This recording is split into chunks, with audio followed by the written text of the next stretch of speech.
All right. Well, welcome everyone. We're at 6:02, so I'm going to go ahead and get us kicked off here. It is so good to have everyone with us this evening here with the Milwaukee Preservation Alliance and Lillian Sizemore. And we're very proud to present 3 monumental mosaics.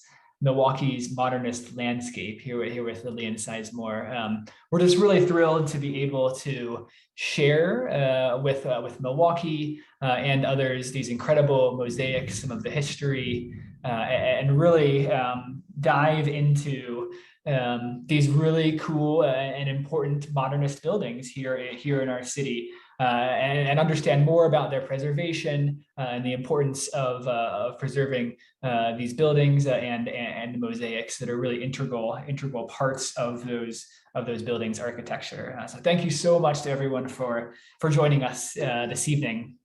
Again, my name is Jeremy Ebersole. I'm the Executive Director of the Milwaukee Preservation Alliance, and just going to go through a couple of quick housekeeping things here for a moment, as the custom with these Zoom programs. You probably saw when you came on that this program is being recorded.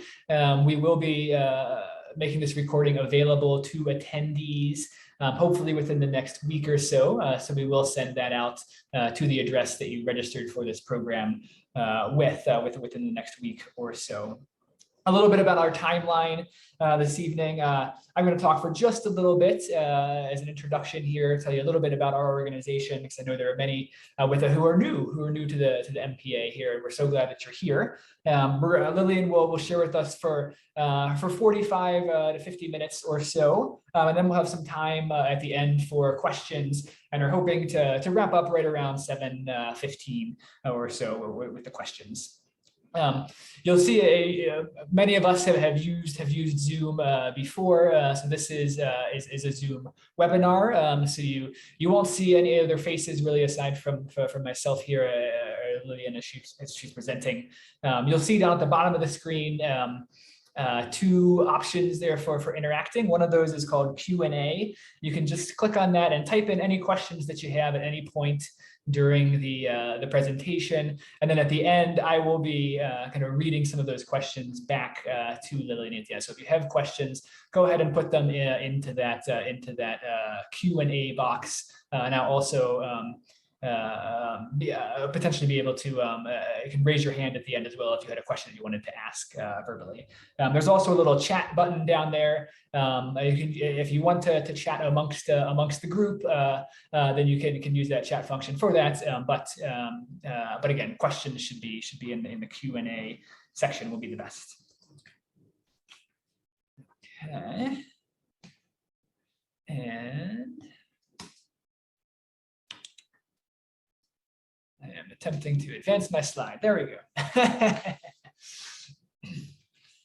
So here at the MPA, again, I want to really welcome all of our members who are here with us. We really appreciate all of our members who participated this evening. Again, this program was free to members as a benefit, and we're really glad that you're here with us. And we're excited to welcome so many folks who aren't members here to MPA, and hope that you enjoy the program this evening. A little bit about us, for those who are new to us especially. We are essentially Milwaukee's preservation advocacy nonprofit, and we exist to make preservation mainstream in Milwaukee. We have our mission and vision up here on the screen, which I always like to read because I think they're just so wonderful. So essentially, we exist to promote stewardship and awareness of the historic, cultural, and economic value of Milwaukee's built heritage. And we aim to strengthen Milwaukee's neighborhoods by advocating for preservation in order to foster strong and vibrant communities. And our vision is to make preservation mainstream by demonstrating to residents, business owners, and building owners the link between historic preservation and viable economic development. How do we do that? One of the ways, obviously, is programs like this, which we are excited to present throughout the year, each year. We have a number of the programs that we've done recently include information on financing small commercial rehabilitation projects. So we had a program on the restoration of the Oriental Theater, one of our beautiful historic theaters here in Milwaukee, on using state's residential historic tax credits. preservation and urbanism, and I will pitch our upcoming program on the 12th of September, which will be a members-only in-person tour of the Elizabeth Murphy House in Shorewood, Wisconsin, a suburb here of Milwaukee. And that is a Frank Lloyd Wright house. The owner of that home recently published a book on the University of Wisconsin Press called Frank Lloyd Wright's Forgotten House. And so that's going to be a really exciting program that will be available to MPA members to get a rare chance to explore this very cool Frank Lloyd Wright house here in the Milwaukee area. And a lot of these programs are on our website, MilwaukeePreservationAlliance.org, that you can visit and see a lot of those programs. We also, of course, do lots of advocacy. We've been very involved in the Soldiers' Home, which is the photo you see there on the left of your screen. This is an incredible project. Old Main, the building you see there. We worked for over a decade to restore that building, to help advocate for that building. It's restoration. It was empty for 30 years. And it recently reopened along with 5 other buildings on that campus as housing for homeless veterans. We're exceptionally proud of that. Recently received an award from the Wisconsin Historical Society for that, and are working also to find preservation solutions for a number of other buildings there on the campus. Also have done a lot of advocacy for our Mitchell Park domes, these amazing horticultural domes here in Milwaukee, the only ones like them in the world. So I've been involved in questions of modernism for many years, worked with Docomomo US, another great organization, on some articles recently, and recently supported a nomination of what may be the first individually listed National Register modernist building in Milwaukee, the M&I Bank building. And of course, doing advocacy around other projects like our Puddler's Cottages here in Bayview, up there in the corner, advocating for using ARPA funds to restore affordable housing, advocating for historic tax credits, and also serve as kind of a resource behind the scenes for those who are interested in doing these projects. So we're very, very proud of the work that we're doing, and I would say that your support here of this program helps us to continue all of that work. And so, as I said, we really appreciate everyone's contributions to the program, your membership. I encourage you, if you like what you see here this evening, please do consider leaving a donation or signing up as a sponsor for one of our future programs coming up. Sign up for our email list and be sure to follow us on social media. Again, your ticket price here this evening and your membership is what keeps us going, and we're so grateful. As I mentioned sponsors, I want to take a moment here to thank the many individuals and organizations that made this possible this evening. Mary and Ross Reed and Ann H. and Fred Vogel III are program sponsors for this program. Our presenter sponsor is Eric Vogel, and our Zoom sponsor is UEDA, the Urban Economic Development Association of Wisconsin. And again, if you'd like information on being a sponsor, seeing your name in lights here, please do shoot us an email there at MPA at MilwaukeePreservationAlliance.org. We're so grateful for our sponsors for making this possible this evening. And finally, before we jump into the presentation, we always do a land acknowledgement at the beginning of our programs, again, to acknowledge the native population to whom the land truly belongs. And so we acknowledge in Milwaukee that we are on traditional Potawatomi, Ho-Chunk, and Menominee homeland along the southwest shores of Michigamme, North America's largest system of freshwater lakes, where the Milwaukee, Menominee, and Kinnickinnic rivers meet, and people of Wisconsin's sovereign Anishinaabe, Ho-Chunk, Menominee, Oneida, and Mohican nations remain present. And with that, I am very, very pleased to introduce our speaker, Lillian Sizemore. Lillian is a Madison-based artist, independent researcher, and Italian-trained mosaicist working in the field for over 25 years. She specializes in mosaic history and methods, uncovering the stories behind 20th century mosaics in their built environment.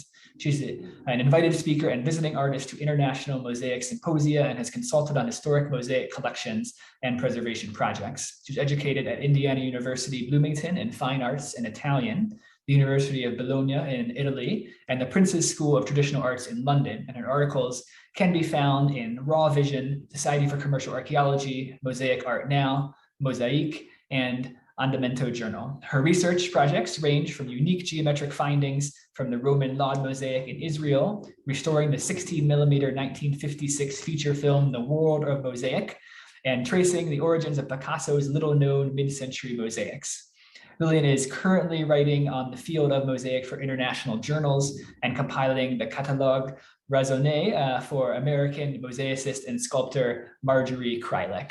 And with that, we are very excited to welcome Lillian. I will stop sharing my screen and Lillian will start sharing hers, and we'll jump in. Thanks so much, everyone.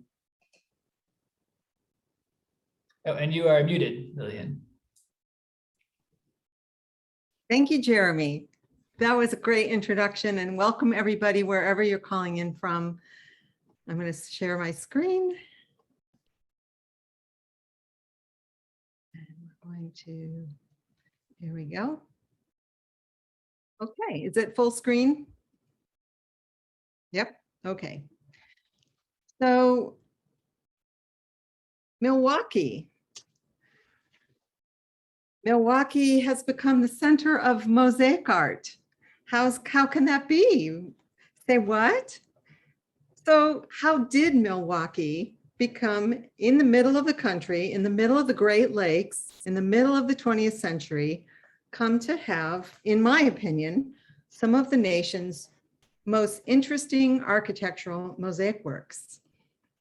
And so while looking at architectural mosaic may be new for many of you, it is a topic with a rich worldwide history, and one that's deeply connected to our built environment. My goal tonight is to cover what we mean by monumental and to look at how we can protect these important works, now nearing 70 years old, and to touch upon each artist's incredible contribution to the larger mosaic canon. To me, this is the preeminent example of what modern monumentality in mosaic looks like. It's the University Library in Mexico, designed by Juan O'Gorman in 1952. And it's, okay, so mosaic has always been, by definition and by use, an architectural medium. Mosaics are large works, or were large works. In antiquity, mosaics were designed the scale of the architectural footprint. Monumental work captures a sense of remembrance and grandeur. Monumental work is meant to be celebratory and commemorative. In this mid-century example, mosaic is covering every inch of this 10-story building's exterior, and O'Gorman collected over 150 different colored stones from around his country.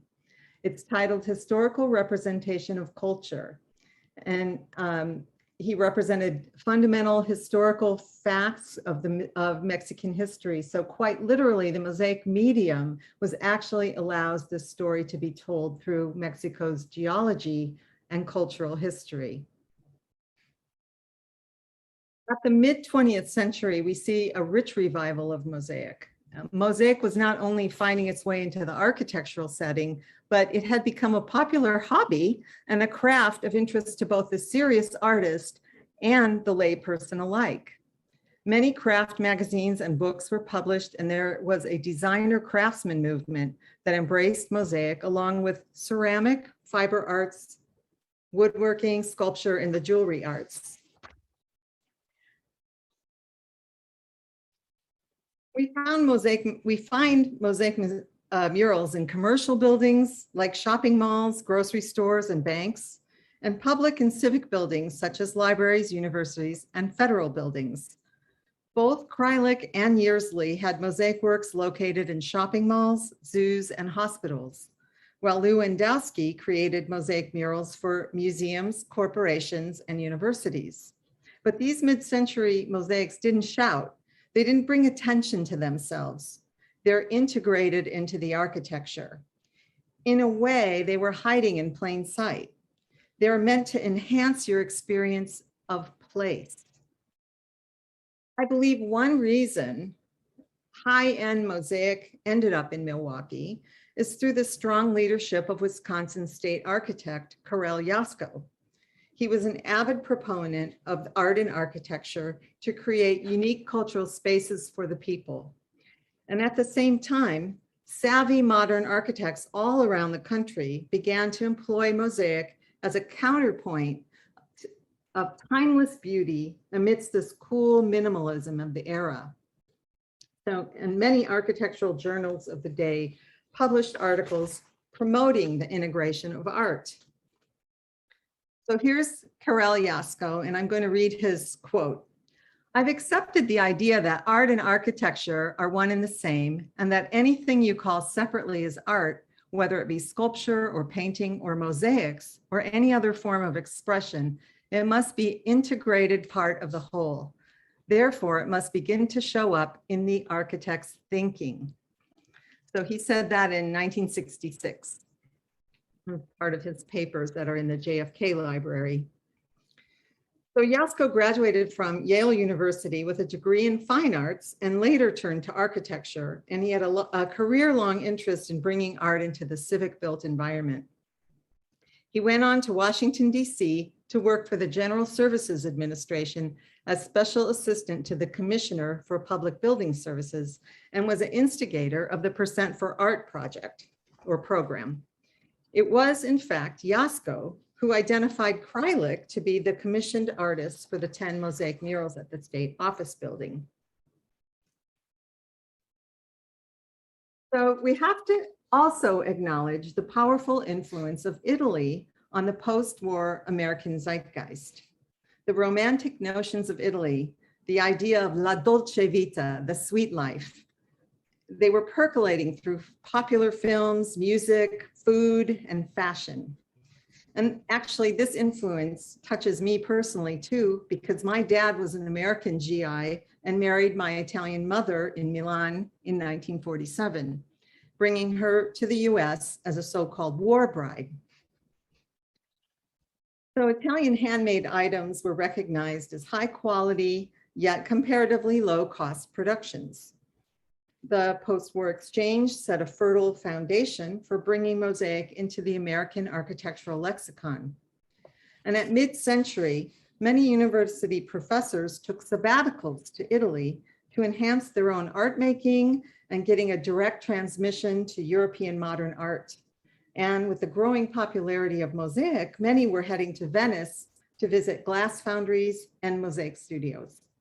All of the mosaicists that we're looking at today were frequent travelers to Italy. Marjorie Kreilick, here at right, oh, hold on, was awarded the Prix de Rome at the American Academy of Rome in 1961. She was only the second woman ever to be accepted into their visual arts program. This is her studio in Rome. And during her 2-year fellowship from 61 to 63, this is where she designed and fabricated the State Office Building murals. She would work in the Monticelli Mosaic Studio in the mornings, art directing and cutting stone alongside the craftspeople, and then return to her Rome Academy studio, which you see here, to work on her paintings, sculptures, and prints late into the evening. Merritt Yearsley is known to have been in love with all things Italian, from fine Italian leather, clothing, Fiat sports cars, pasta, artwork, and opera. Italian history characterized his life. He made over 30 trips to Italy, traveling every summer to Pietrasanta. He became very close friends with a prominent Italian family who owned and ran a marble quarry. Those same marble yards are where Michelangelo sourced the stone for his sculptures. Lewandowski, who was a World War II veteran, returned to Italy many times to work with the Venetian fabricators who fulfilled his monumental mosaic visions. Here he is in 1955, working on the 2,000 square foot Allen Bradley cafeteria mural. He's working in what's called the reverse technique or face mounted technique. In the short version of what that is the mosaic pieces are set face down on paper and attached with a temporary flour paste, and then divided into manageable sections. And as you can see in the photo, they're handling the small sections of the mural. And at the install, the sections are mounted into a prepared mortar wall or bed, and then the paper is moistened and peel away to reveal the face of the mosaic. So all the buildings we're looking at today are completed in this method, and all were built within a span of only 6 years between 1957 and 1963. Another reason that we see mosaics in Milwaukee is critical. In 1959, it was the opening of the St. Lawrence Seaway leading into the Great Lakes directly into the port of Milwaukee. It was critical to bringing European goods to the Midwest. And in all cases we review today, it was a crucial link to receiving all the mosaic imports. So now let's navigate our way into how all this was expressed into Milwaukee's monumental works. So first we have Edmund Lewandowski. He worked on the War Memorial Center. And according to a 1959 Milwaukee Journal Sentinel article, and reiterated in an article by Mary Louise Schumacher, Milwaukee's well-known art and architecture critic, quote, "The architect Saarinen chose Lewandowski specifically because of his experience in monumentality. So that monumental experience would have been born from his work on the Allen Bradley mural, which I showed earlier. That 2,000 square foot mural, which is huge, was in the making and also fabricated and shipped from Italy. That project prepared him well to handle the war memorial commissions. Lewandowski was born in 1914 in Milwaukee and was educated at the seminal Leighton School of Art in Milwaukee, Wisconsin in the 1930s. He served as an Air Force. He served in the U.S. Air Force during World War II from 1942 to 1946. And after traveling and teaching in Florida, he returned to Milwaukee to serve as Leighton's director in 1954. So he started working on the War Memorial mosaics at age 43 while he was the director at the Leighton School of Art.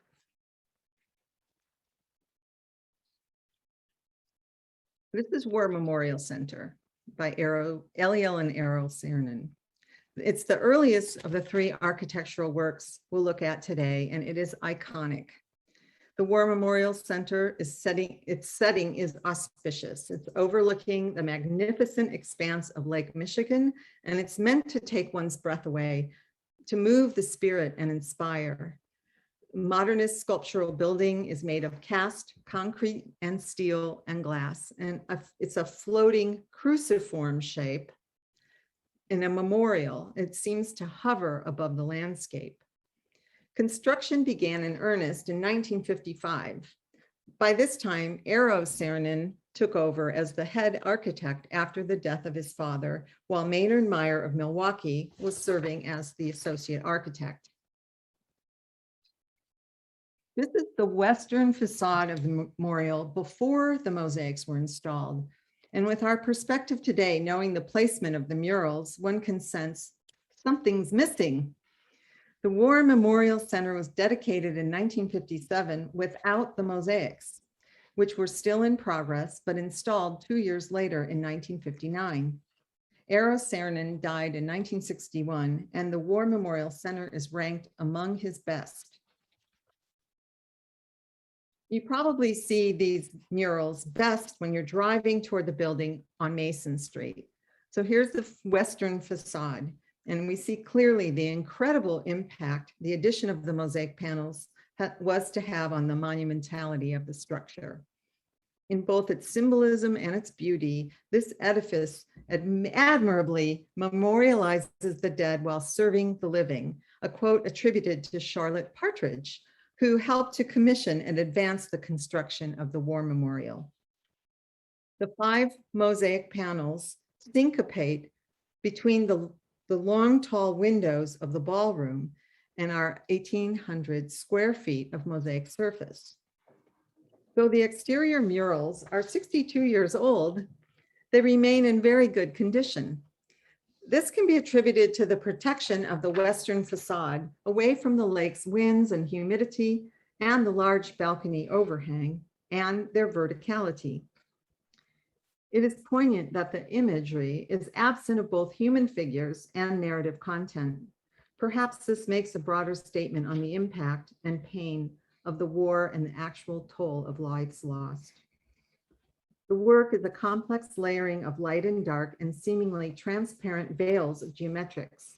The shapes represent in Roman numerals the beginning and end dates for both World War I, 1941 to 45, and the Korean conflict from 1950 to 53. So the Roman numerals are combinations of M, C, M, XL, XL, M, LV, MCM, LIII. So we're going to click through so I can give you a closer look at each panel. This is the first panel that we saw at the left. And from a mosaicist standpoint, these mosaics are groundbreakingly modern. The setting style and approach to handling the tesserae was entirely innovative for the period. This is the second panel, and it's perhaps the first example in the US of this modern setting style.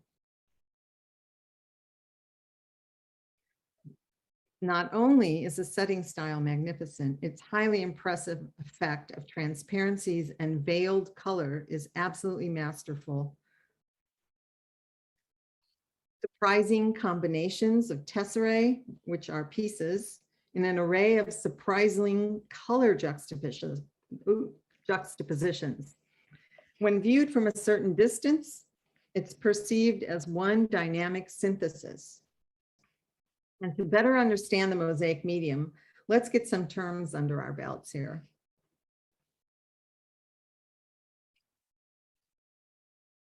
In the same way that you wouldn't identify an oil painting as an acrylic painting, there are quite useful terms for distinguishing mosaic. First of all, the word tessera, which is one, or tesserae, which is more than one, the plural, are the individual pieces that make up a mosaic, no matter the material. So that could be small t, glass, tile, stone, ceramic, dishes, pebbles, and so on. And what I'm showing you here are vintage sample boards known as campione. These are essential tools to the mosaicist. We use these boards to begin selecting the correct colors, assessing the light reflecting or absorbing qualities, and to check the textures of the materials. This is small t, also in the pizza form. Small t means enamel. It's literally made in thousands of colors. And it wouldn't be uncommon for a mosaic fabricator to stock upwards of 6,000 colors of small t. And to make this special material, which is specific to mosaic, the molten glass is hand poured into these pancake-like circles onto a smooth oven, and then it's fired, then cooled and annealed, and then it's cut into the shapes that you need for your mosaic project. And they're about 1/4 inch thick and approximately 12 inches in diameter. And here, here is a close-up of the War Memorial mosaic panels where you can see clearly how the edges of the pizza are showing. You see the curves, and these are called B cuts, and A cuts are the small rectangular pieces, but they also cut them in squares.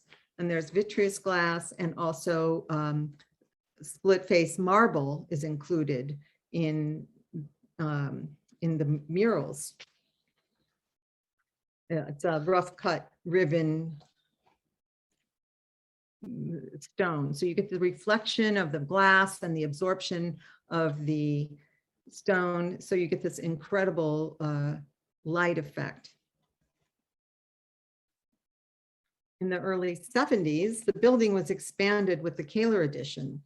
Lewandowski was commissioned to add a mosaic for the 20th anniversary of the building in 1977. These panels symbolize the signs for the 5 branches of the armed forces, which is the Army, Navy, Marines, Air Force, and Coast Guard. They're mounted under a staircase fixed at angles above shallow pools and an eternal flame. Again, the mosaic, the background looks white, but they're flickered with color. So I'm going to show you some details. So you can see this is the quite precise cuts, including also stone and small t. And this is a close-up of some of the garland where you can really see this fascinating choice of materials and fitting. And here you see Lewandowski's signature. And as the 20th century progressed, it became more common to see murals signed by both the artists and the fabricators, which you can see a small tile at the lower right for the fabricator of Monumental Mosaics, which was located in New York.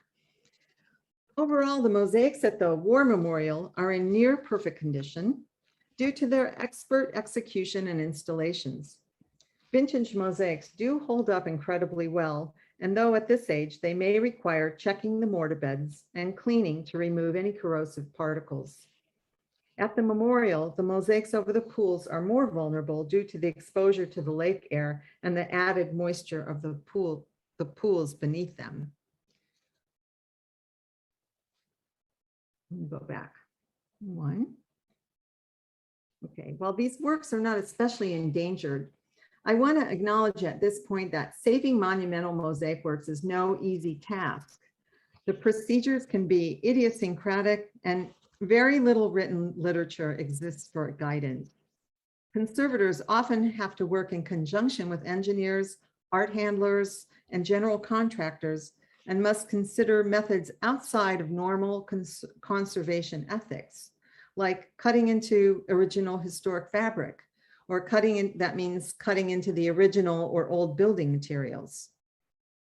So strategic communication between stakeholders is critical for positive preservation outcomes throughout what is frequently a protracted process. Next, we're moving on to our next monumental work by Mr. Merritt Yearsley. And I saw we have Mr. Yearsley's son is with us tonight. Thank you. He was born in Townsend, Delaware in 1920 and was trained to install radiant heat systems, which he was doing in Milwaukee when he joined the Army to serve in World War II. He was decorated with a Bronze Star for his service as an infantry scout during the Battle of the Bulge and the campaign into France and Belgium. While in Europe, he was taken by the Byzantine glass mosaics, and all of his materials came from Italy. And he would drive from Dallas to Houston in his station wagon to pick up crates of stone. In Dallas, Mr. Yearsley became a protege of the architect George Dahl, who designed many of the city's landmark buildings. Mr. Yearsley designed murals for institutions, including the Old Dallas Public Library, the Dallas Zoo, Southland Life Building, and the Old Republic Bank. And in Milwaukee, in addition to the Marine Exchange Bank, there are other works in the sanctuary at the United Methodist Church in Whitefish Bay. He was 42 years old when he completed the Marine Exchange mural. Here's the Marine National Exchange Bank. It was constructed to great fanfare, a 22-story skyscraper in the international style, all glass and steel, reflecting into the Milwaukee River at the side. At mid-century, banks were among the more popular commissioning agents for grand mosaic installations.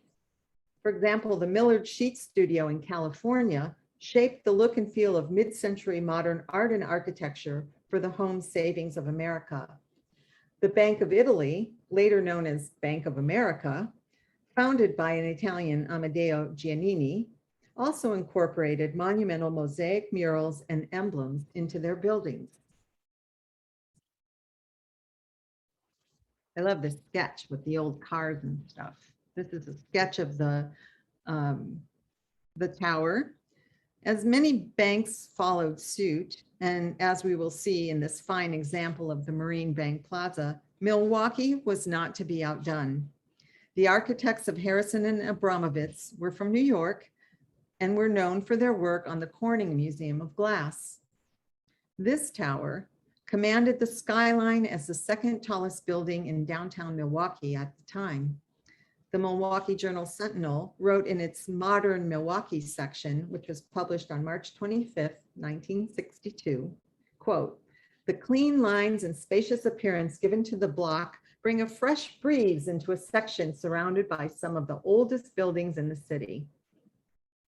Entering the building through the glass cube at street level, we're presented with a pair of escalators that invite you to float to the heavenly clouds of capitalism while enjoying a view of the nearby river.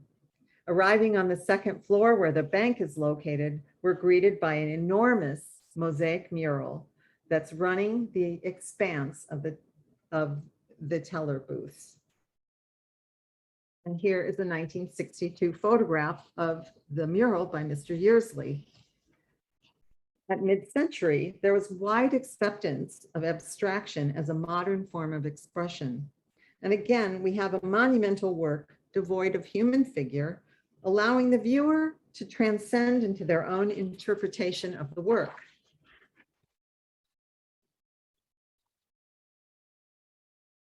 And here we have the full Monty. I'm so in love with this work. Yearsley incorporated personal innovations not seen in any other mid-century mosaic murals that I know of. His innovative blending of his artistic metalwork, along with bold artistic vision and confidence with the stone and smalty materials, creates a commanding sensation. The mural suggests a broad, wide map. Reading from left to right, we have clustered shapes of warm tones and reds and terracotta and copper, perhaps referencing Europe, or maybe it's the American Southwest with canyons and mining. We don't know. In the middle, we have another intersection of activity defined by sparkling gold and elongated abstract shapes, clearly an important focal point.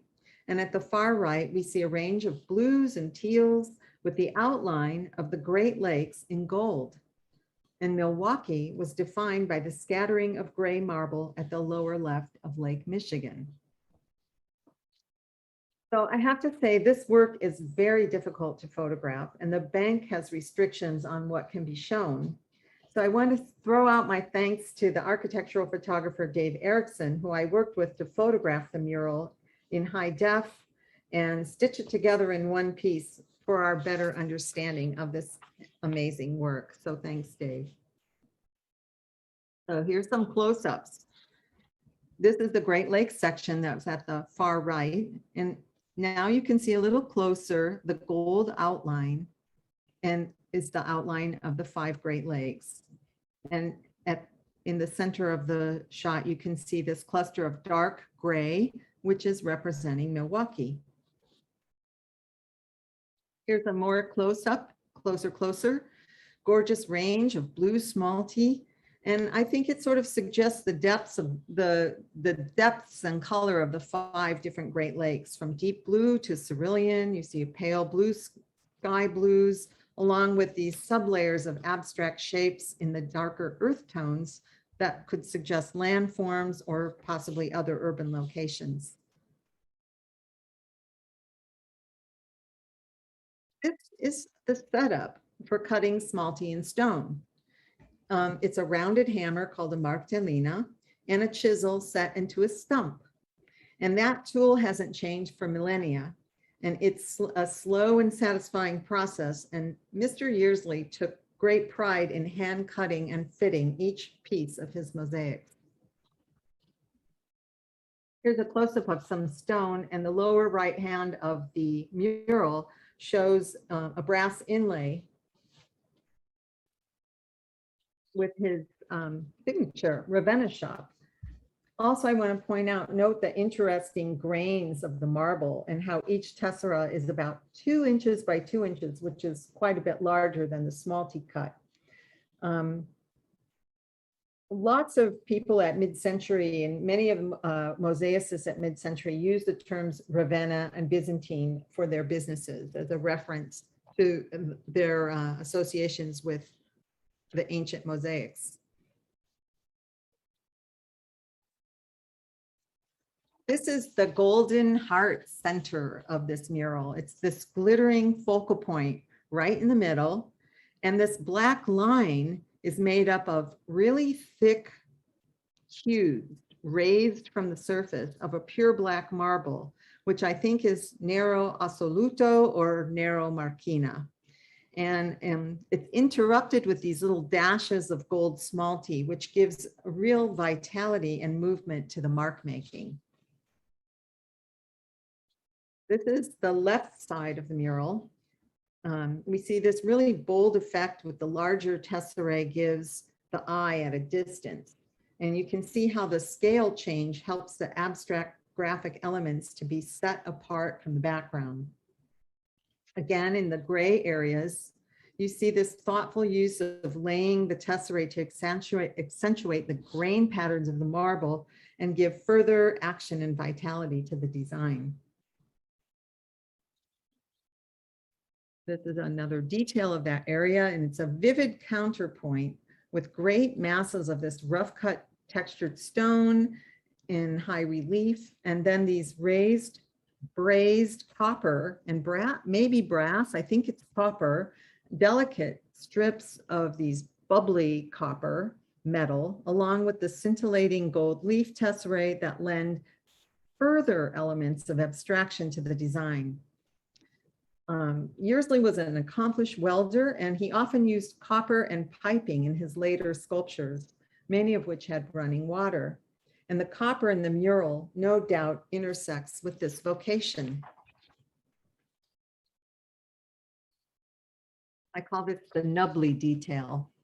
So I think Mr. Yearsley's son, Greg, described this detail the best. So I'm just going to quote him here. I especially like the nubbly mini popcorn-like pieces that add so much texture, color, dimension, and visual interest and contrast so remarkably to the stone. That seems like a very creative and unique touch to me, and it is done in just the right amount to be significant and noticeable, but not to be too overblown or distracting. I couldn't agree more. At over 60 years in situ, the face of this mural, along with the copper details, are coated with a fuzzy dust and potentially years of Mad Men cigarette smoke. A good cleaning would be a welcome intervention, helping this mural to shine into the future. So here's the Chase Tower today. There's the cube. They've put, you can see they've added some florals to the cube. In March 2021, the tower was sold for $30.5 million to a commercial real estate investment group that operates through the Midwest. Chase Bank is the building's anchor tenant. And to my knowledge, they don't own the interior mural, as it would be considered a built-in feature of the building. In a recent business article, the new owner plans to upgrade the lobby and add amenities to it, but declined to provide any details because he's seeking feedback from the building's tenants before proceeding. So of course, anytime a building changes hands, it can throw into question what will happen in the future, how a new owner might address and respect the art and architecture in place. It would be good to follow this story. I just wanted to show and the last about the Chase Tower. There are some other cool character defining features of the building beside the mosaic. And the clean simplicity of this book matched Carrara marble walls. In the upper right, you can see to the left, there's a vintage brass clock, which you can also see in the image below, the vintage image. And then to the right above the elevator, there's a brazed brass metal phoenix bird that's soaring above the door. And I'm wondering if that too could have been sculpted by Mr. Yearsley. The door pulls at the left remain another beautiful vestige, possibly made of pewter or aluminum, and they're sculpted relief. And then they show the early logo of the Marine National Exchange Bank. In the lower vintage photo, we see the 1962 stockholders looking up in awe at the stunning mural. In sum, the Chase Tower, as it's now known, is an entirely unique modern contribution to Milwaukee's architectural history, and it deserves our attention and stewardship. Our last artist is Marjorie Kreilick. Marjorie was born in 1925 in Oak Harbor, Ohio, on the shores of Lake Erie, one of those Great Lakes. She's now 95 years old and lives in Madison. Here she is in 1953 as a new faculty member at the University of Wisconsin Department of Art, and she's working in her UW studio. And you see her mosaic panel titled Effulgence in the background. And as you see, she's working with the curved hammer and hardy, her specialty tools for mosaic. In 1956, Kreilick took a year-long sabbatical to, quote, cut stone in a cold garage in Rome, Italy, to embody this ancient knowledge and train in mosaic. She worked with a master mosaicist, Giulio Giovanetti, and her perseverance was noteworthy. And Giovanetti recognized her talent by giving her his own hammer, which is what you see in this photo, as a going away present. And to a mosaicist, there is no higher honor. Marjorie has a BA and an MA in sculpture from Ohio State University and an MA in sculpture from Cranbrook Academy of Art, known as the cradle of American modernism.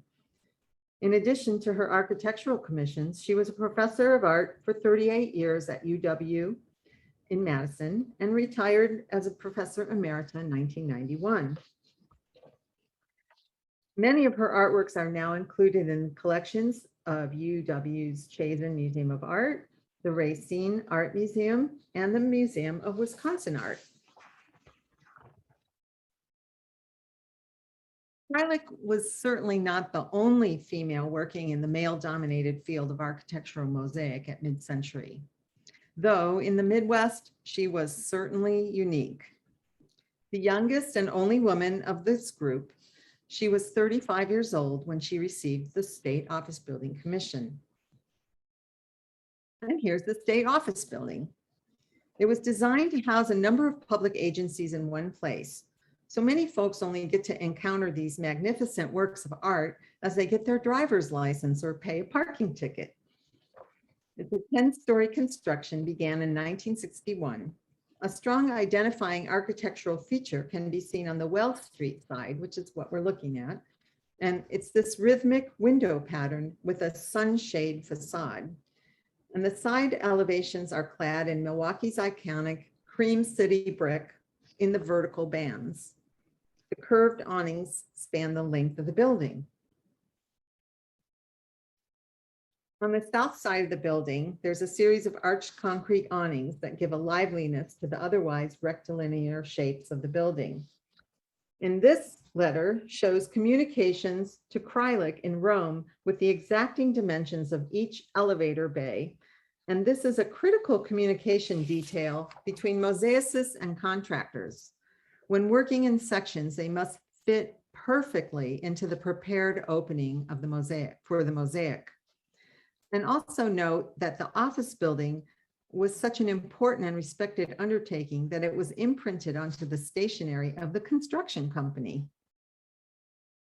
So let's go inside. Inside, we see the barrel vaults and that echo the curved exterior awnings. To the left, this is the forward mural lobby. And forward is Wisconsin's state motto.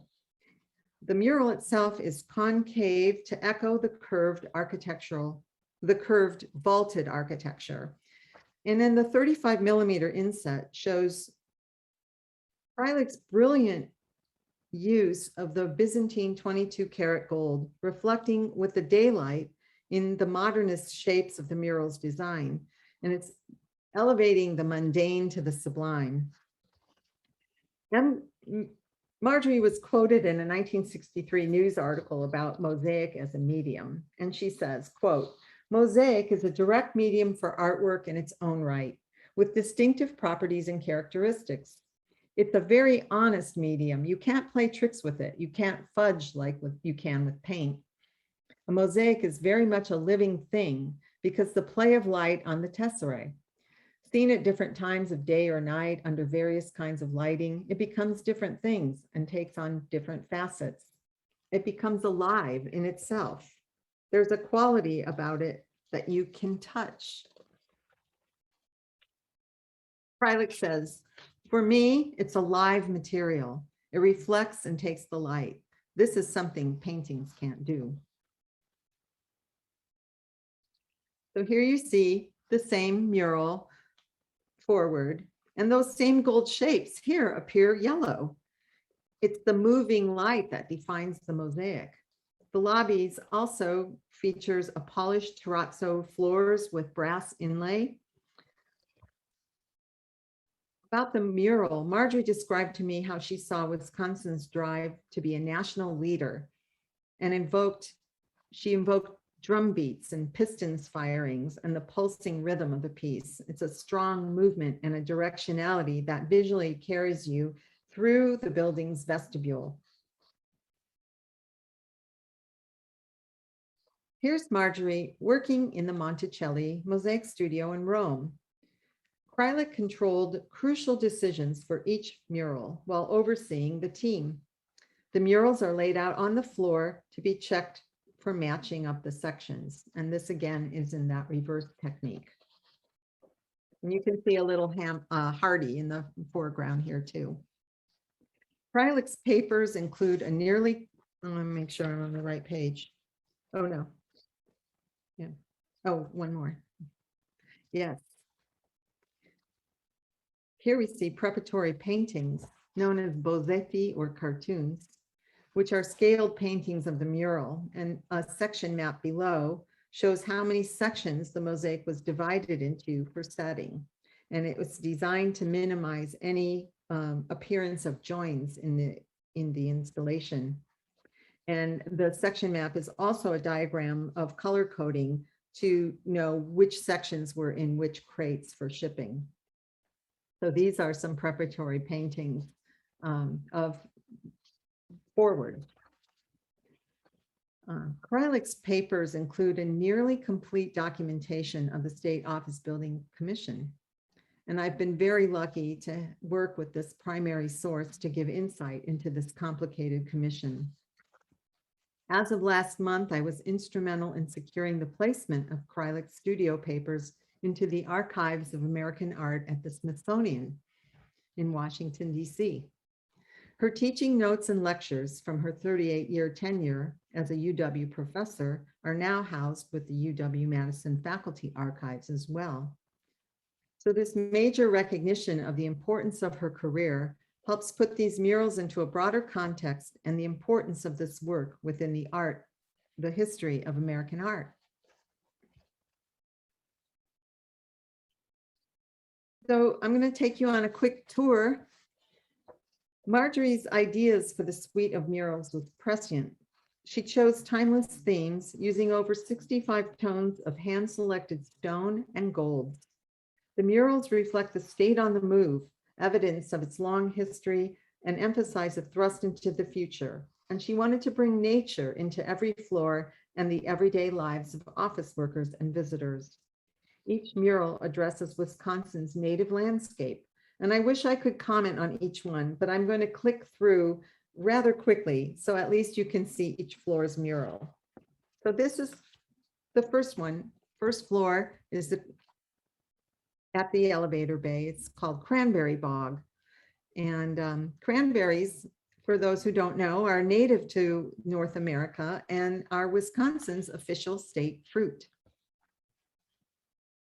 Second floor is deciduous forests depicting oak trees.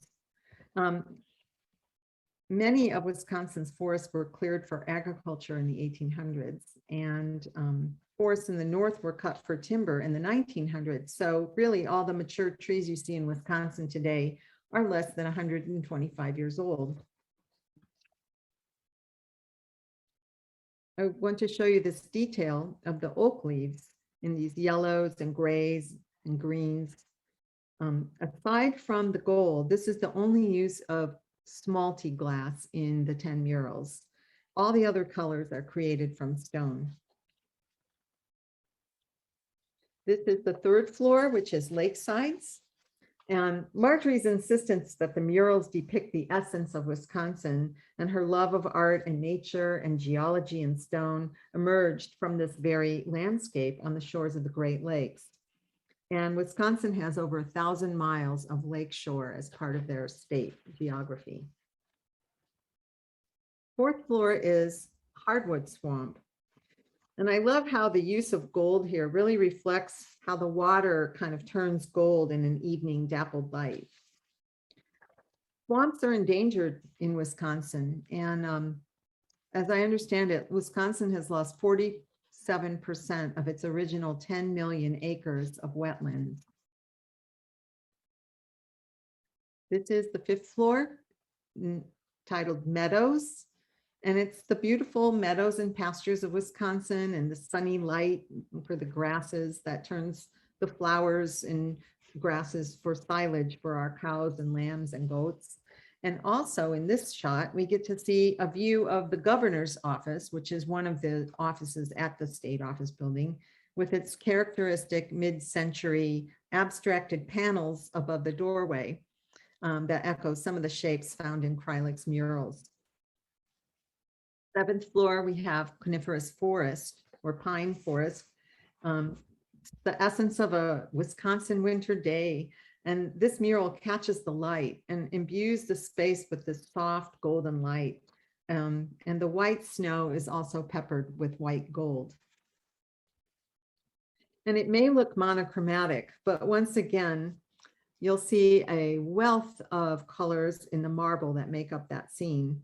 And this is the cartoon or the bozzetti for the mural. And this is what the fabricators would have followed as they were executing the mosaic. And the little man is for scale, and the stone is the palette, the campione that was used for that particular mural. And here it shows some of the gold. There's a gold in all of the murals that's called ondulata or wavy. It's a bumpy kind of gold, and it also throws the light again in another way. And so here I wanted to show you really quick how gold is made. This isn't the full process, but it gives you an idea of this delicate process. It's 22 karat gold leaf that's embedded between glass and then cut down by hand in these foundries in Venice. And so just as point of reference, in 1960, gold was $35 an ounce, and today it's $1,814 an ounce. So that's a 5,000% increase in the cost of gold since these mosaics were made. So I just want to reiterate that these murals are irreplaceable. Then we have the seventh floor, which is the Burning Prairies. And, you know, it was a very important process for our Wisconsin ecosystem for thousands of years. And here's another detail showing some of the curves and ondimento that gives volume and shape to this upward vitality of the fire.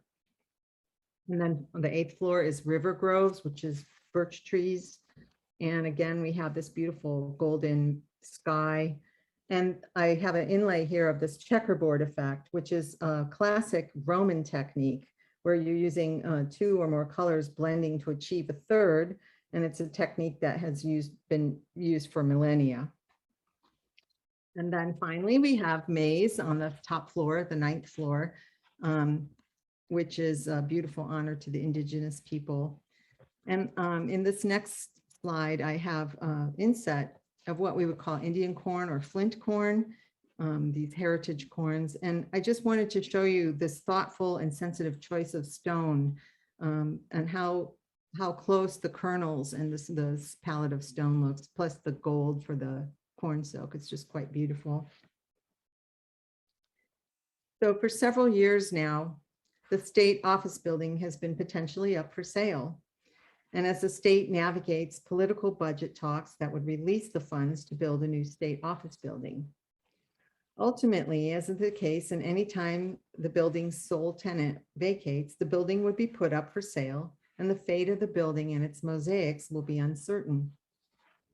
It's critical that the building and the mosaic be thought of as an integrated unit, elements of a whole. One without the other is incomplete, and both should be preserved. In historic preservation terms, monumental mosaics such as those we've been talking about today would be considered a character-defining feature of the building. In other words, it's a critical part of the building that conveys the building's significance. They're part of the fabric of the building. And if the works are removed, the building simply loses what makes it so special. The state has an interest in vacating the current building, and it now owns land at another location at 27th in Wisconsin for a new site, but it's not yet funded. This leaves us unsure about what would happen with the existing building if the state would vacate. The ideal solution would be a term of sale that requires the building and the mosaics to be preserved. This is definitely Ms. Kreilick's preference. We've had a really good working relationship with those at the state who appreciate the importance of the building and the mosaics. And I want to thank them for all the good work they've done, including getting plaques that identify Marjorie as the creator of the murals. And there are, of course, a series of steps that can be taken. For example, aside from a clause in the sale requiring preservation, another way of ensuring protection of the building would be a local historic designation. And any resident of the city of Milwaukee can nominate any building in the city as historic, which opens up a public process. And of course, active community support is paramount. What are your stories about the state office building? What are your memories about the Chase Bank? Let's look at some case studies that have undergone a variety of preservation solutions. I wanted to include this one because it's a project by Edmund Lewandowski. It can be seen in Milwaukee. When he was director at the Layton School of Art, Lewandowski designed his first mosaic for Marquette University Brooks Memorial Union in 1952-53. In 2001, it was rescued from demolition and put into storage while money was raised to restore and recite the work. It was later relocated to a new Alumni Memorial Union in 2007, along with the old building's original cornerstone, which you can see dated 1952.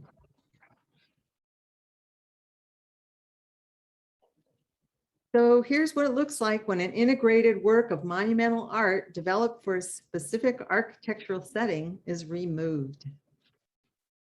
The loss is devastating. This is at 2600 Wilshire Boulevard in Santa Monica, California. The 40-foot wide by 16.5-foot high mural titled Pleasures of the Beach and the building were designed by Millard Sheets in 1970 for Home Savings Bank. As was typical of the Sheets studio, unprecedented work for the bank over the years, it incorporated location-specific mosaic, sculpture, and stained glass. In California, they're lucky that Millard Sheets' son, Tony, has been very active in the preservation efforts of his father's legacy, along with Brian Worley, who worked at the Sheets studio as a young man, and is now doing preservation work on many of the mid-century mosaics in Southern California. It was Brian's team who used wet and dry diamond-bladed saws to cut the mural into sections from the building's facade. It'll be reinstalled at a new site at the Hilbert Museum of California Art in Orange County. Joe Young's LA Parker Center Police Headquarters mosaic, weighing in at 6 tons, was lifted out whole using cranes. It was kept in one piece. It was a freestanding work and not mounted into a wall. The surface was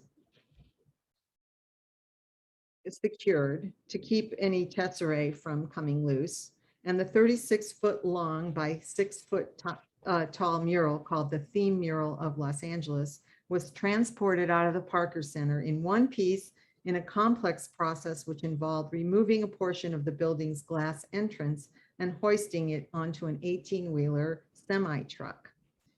It's stored for a future, and no site has yet been determined. And the building that was designed by Welton Beckett was razed.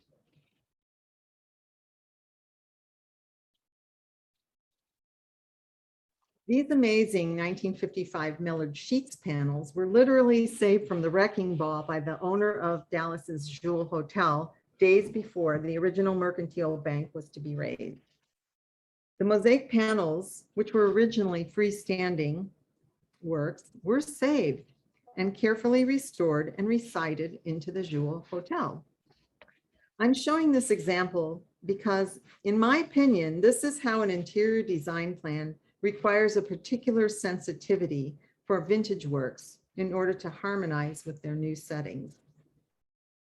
The bright red and purple carpet grandstands the entire experience of the hallway, and the overly bright LED white lighting blows out the subtleties of the stone, and the large column blocks a clear view of the works. One could walk past these exquisite works of art with nary a glance, nor an understanding of their historic importance. Certainly one can see the advantages of integrating art into the architectural and interior design plans, as Yasko and many others have advocated. The good news is that they were saved and on view for visitors to enjoy, which we did. And finally, this last is the original photo of the 1959 Sacramento Municipal Utility Building, which includes a mural by the famous painter Wayne Thiebaud. And you may know him from his cake and pie painting. This was his only public artwork. The original building underwent an $86 million upgrade to include a new addition, and the original mosaic was carefully restored in situ. I love this mural. The SMUD project, as it's called, included the cleaning and repair of a 250-foot by 15-foot mural, which was made in Italy with custom mixed vitreous glass tiles. The monumental scale mural wraps around the entire ground level of the building, and the design team also added some bright colors to the interiors in order to provide more visual interest and give each floor its own identity. Here we see the mosaic at right. I put an arrow there for you. And the thoughtful consideration and purposeful reintegration into the renovation plan. The colorful abstract mural brings personality and warmth to the rational architecture. It adds a certain richness to the building that can't be achieved by any other means.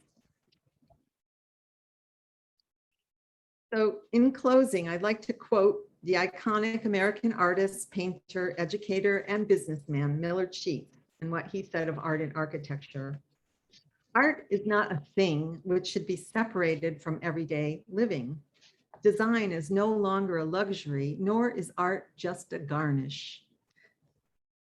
I think the environment in which people live and work and play is deeply important to spirit. And that was in 1958. Ahead of the opening of the Mercantile Bank, which is where those mosaic panels in the hotel are located now. So I encourage you to get involved in local preservation efforts, whether that's in Milwaukee or wherever you may be watching from. And I encourage you to take a step beyond appreciation and into action and advocacy. If you like these things, we need to work to preserve modern design and artworks that are integral to our building. Preserving art with the building is an ideal solution. The whole is the idea. And I'd like to close with one more quote from another iconic artist, architect, James Hubble. He's down in San Diego. And he put it, "Our buildings must learn to express all that we are. For now, we are a whole world. We need an architecture of jubilation to sing of it." Thank you for your interest and your attention. And I guess we'll go on to your Q&As. So thanks again. and share. Thank you so much. Thank you so All right. much, Lillian. Thank That was you. just wonderful. Just wonderful. Really inspiring to Okay, realize good. what an incredible collection we have of modernist architecture here, and these incredible again monumental mosaics that, as you said, are so critical. And again, completely agree the importance of preserving the buildings and the mosaics together. Again, if you lose a character defining feature of the building, the building is not complete. So one without the other is a loss. And I appreciate, you mentioned one quick thing I'll mention regarding the preservation with the state office building, the local, interesting, without getting too in the weeds, the local designation in Milwaukee would protect the exterior, but wouldn't protect the interior. So there's another option. There is a possibility. There's the National Register of Historic Places, which most folks are probably familiar with. Generally honorific, but in Wisconsin, if a publicly owned building has National Register designation, then there is an easement put on the building when it is sold that could protect the interior as well. So another option there. But again, really important, to think about how do we best take the action to preserve these buildings. I want to ask get a couple quick questions. We got some fun questions in the chat. And thanks so much for everyone for sticking around and enjoying this wonderful presentation. We had a first question I'll ask was that if Marjorie Kreilick designed, if you know if Marjorie designed all of the state office building mosaics without coming back to Wisconsin to get her inspiration, or were those designs created from memories of the landscapes and topography? Let's see. She started designing them before she got the Academy of Rome prize. And so she was already in the process of thinking about these ideas. And the way I understand it, she did have some drawings with her that she rolled up and put into her one suitcase that she took with her to Rome. And I'm not sure exactly if she did come back and forth. I know that her award was extended for a second year. So she was there for 2 years. Typically, it's a 1-year fellowship. So her memories were with her. And she did do the Bozzetti while she was in Italy. And a lot of the cartoons and the variations that she was working through were done in her studio at the Academy. Great.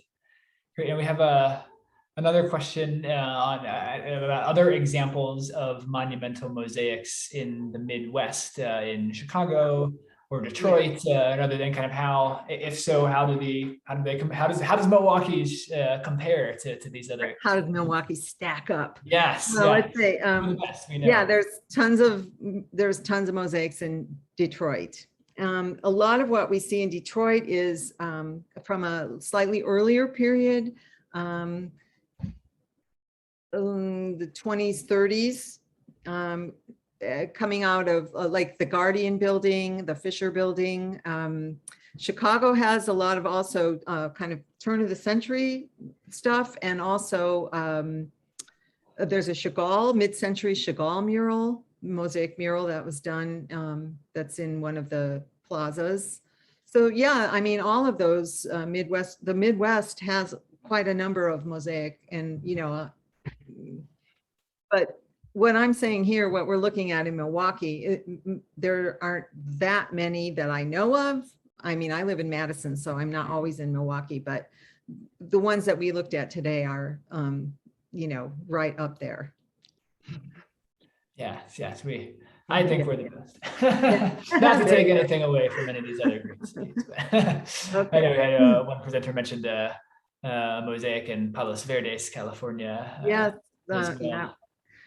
There's a BOA also in just north of San Francisco, or south of San Francisco. There's a big one too, by Louis Maquillard.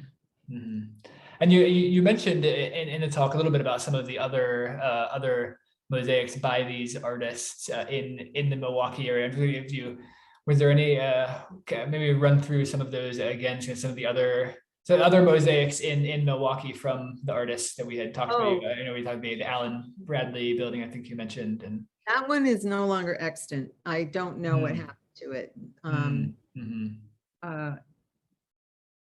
Let's see.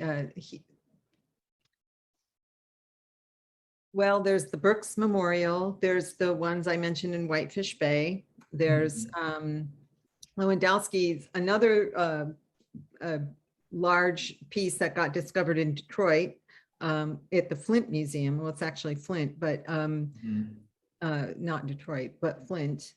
Flint Museum of Art. Lewandowski has two large scale murals that were found behind a wall, and they were recently restored and put out. And that kind of triggered a big retrospective of his work. I think that was around 2007.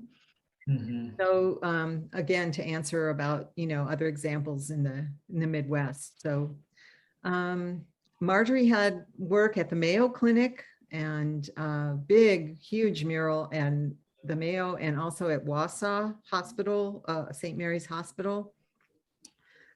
I don't think they're extant anymore, but Mayo had a very important art and architecture program, Mayo Clinic in Rochester, Minnesota. Great. And we had a question about CEQA over in California.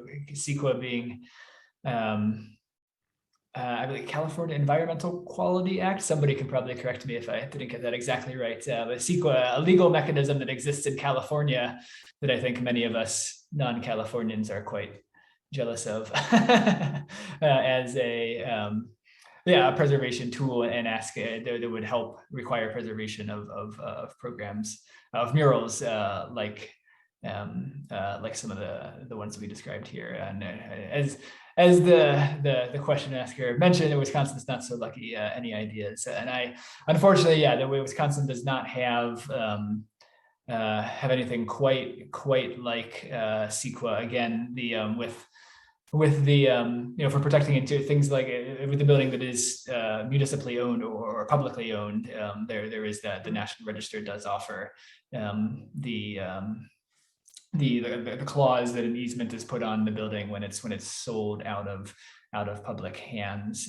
But unfortunately, Wisconsin and many states don't have anything comparable to CEQA, unfortunately. There are the historic tax credits, I suppose. That's somewhat of an incentive, but it's not exactly what you're talking about. Yes, right, and that's a great point. Yes, that Wisconsin does have a strong historic tax credit program. Not every state has state historic tax credits. Wisconsin does have both the federal and the state historic tax credit, which offers combined up to 40%.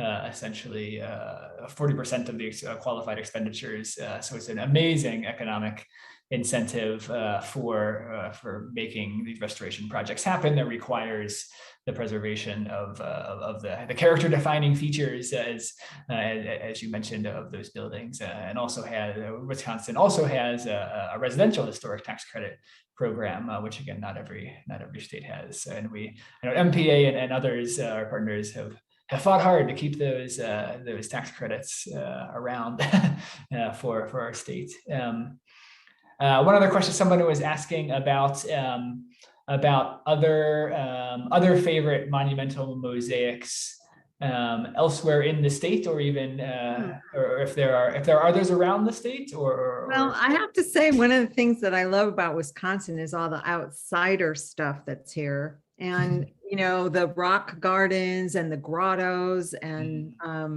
they're not monumental mosaics in the sense of what our mid-century stuff that we're talking about today, but there's a ton of really great environmental places that do incorporate a lot of the material that I showed tonight: smalty and vitreous glass and stone and lava rocks and dalle de verre and all kinds of like chunky slag glass. And so like there's Dickeyville Grotto, and then there's the concrete gardens. So, it's a little different, but, of course, the Kohler Foundation in Sheboygan is really leading the charge on all of that. Yeah. And I'll put in a little plug. One of my favorite Wisconsin outsider art installations that I've discovered is Dr. Evermore's Forevertron. Yes. This amazing. That's all metal. Yeah, metal sculpture. Yeah, birds made out of instruments, and looks like a very cool kind of steampunk rocket ship to shoot you out into space. Though it's just very cool. Wisconsin, I think, is a hub for cool outsider art. I think one quick clarifying question that I saw in the chat. Quick clarifying question. Someone was asking if Ravenna Shop was Yearsley's studio name in the U.S. and this was his U.S. shop. Correct. The point being is that a lot of mid-century mosaic studios, they'll be called like Byzantine Mosaic Studio or Ravenna Shop or Venetian Mosaics or that kind of thing, as a nod to their connection to Italy. So yes, Ravenna Shop was his name in Dallas, is how I understand it. Maybe if Greg's still online, he can, if I'm wrong, he can correct that. But yes, that was the name of the studio in the US. Yeah. Okay. Yeah. Great. Good to go. I'm not seeing any other. I'll give another minute or so if folks want to type any more questions in, or if you wanted to ask a question. Again, there's a little raise hand button down at the bottom. We have a couple where we can go a few more minutes if we want to. You can just raise your hand and I can allow you to talk and we can ask a question. And while I'm giving people time to get those last questions in, I'll just ask, and I know you touched on this a little bit, but I'm just curious. It seems like mosaic is an ancient art form, and I know when I integrate it into the architecture, when I think of mosaic in the US, I think of things like the Art Deco building that you showed, or modernism. Do you think there's a particular, is there a reason why you think the modernists kind of embraced mosaic art the way that they did necessarily? Well, that's what I was trying to cover, is why that would have taken place. And right, because of that. So there was a period of about 300 or 400 years where mosaic wasn't particularly popular. Then it starts to come around in the 1800s. Churches and cupolas and mostly ecclesiastical application, and then it kind of died out, probably because of cost or in favor of fresco painting and other kinds of decorative art. And then, like I said, I do think it's because there was this exchange made it more interesting. The World War II exchange with Italy and the opening of the shipping and customs and immigration of craftsmen, because, for example, like the Rockefeller Center and the WPA, which was another area that I hadn't really touched on, was the WPA artists were also being trained by Italian immigrant craftsmen in mosaic and terrazzo. So those monumental ideas were coming out of the Works Progress Administration and the federal art program that was associated with that. Right. Yeah. That makes sense. Great. Great. And we got a couple more quick little questions that came in. Eric was asking the chance of the Lewandowski mosaic still existing at Rockwell Automation, which is the Allen Bradley building. I think you said we don't think it's there. Not that I know of. I would love to know if it is, or if it got put behind a wall, which is often the case.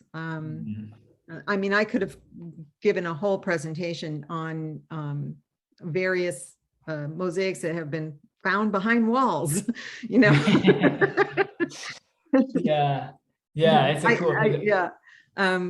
I'd love to kind of dig into that a little bit more. I don't know if there's any documentation about it available through his papers or archives. It's possible. Yeah. And I don't know, I guess it's called Rockwell Automation. I don't know if that building is still, I don't live in Milwaukee, so I'm not sure.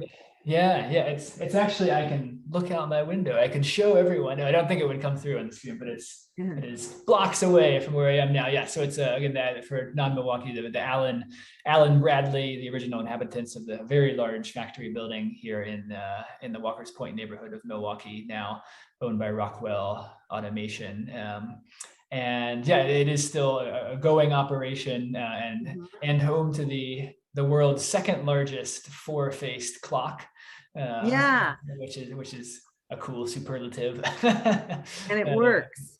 Yeah. A couple other quick questions that we'll scoot in here in the last few minutes. Well, a question about which airport is the large monumental mosaic located? I'm not sure. Oh, it's San Francisco, maybe. It sounds like maybe they answered their own question. Airport? Yeah, I'm not sure. Yeah, so let's move on. Yeah, if there's clarifying questions for that one, go ahead and put that in the Q&A. But I'll just move on asking if Ms. Kreilick knows that she is part of this presentation. If you had, I don't believe so, but there are her executor was here, William Whitford. I see that he commented about the archives at the Smithsonian. Oh, wonderful. Yeah. Excellent. And then the last question, it looks like that we have, oh, and I see one hand, so I'll get this quick question in, as if someone has written about these kinds of monumental American mosaics. Like, is there a go-to text for this? Not yet. Not yet. However, Adam Aronson wrote a really great book called Banking on Beauty, the mid-century mosaics or mid-century commercial architecture, about Millard Sheets' work with home savings. I don't know the subtitle exactly offhand, but that is an excellent book about mid-century mosaics and the connection between an artisan and the commissioner. And it's about this thick. It's won a number of awards. So, I mean, for starters, that would be an excellent book to understand. I actually work with Adam on a number of specific points about mosaic along the way for that book. And I highly recommend that. It's not all monumental mosaics, but it will talk about how mosaic was incorporated into the architectural setting along with other art forms. Great. And I saw real quick the question asker about the airport had raised a hand to talk. So I'm just gonna, Joanne, if you wanted to ask that question, you can unmute yourself and speak. Hi, Lillian. Hi, Joanne. No, I was just, what a wonderful presentation and what a wonderful thing for the information to get into the Smithsonian. That's just fabulous. No, there is a, is it Amy Ellingson? Let me look again. Amy Ellingson. There's a huge mosaic that is in one of the terminals of San Francisco Airport. And I remember when I came across it, I was just so thrilled the fact that somebody was doing that again. So that is executed by Mosaica in Montreal, and it's a ceramic tile piece. It's really a monumental piece. It runs, I don't know, 140 feet or something. It's really long. It's beautiful. Yeah. It's got kind of pastel and kind of polyhedra shaped tesserae. Yeah. So the other question that I had was about whether or not there was a book, and you said not yet. So I'm waiting baitedly for your next tome. We'll see.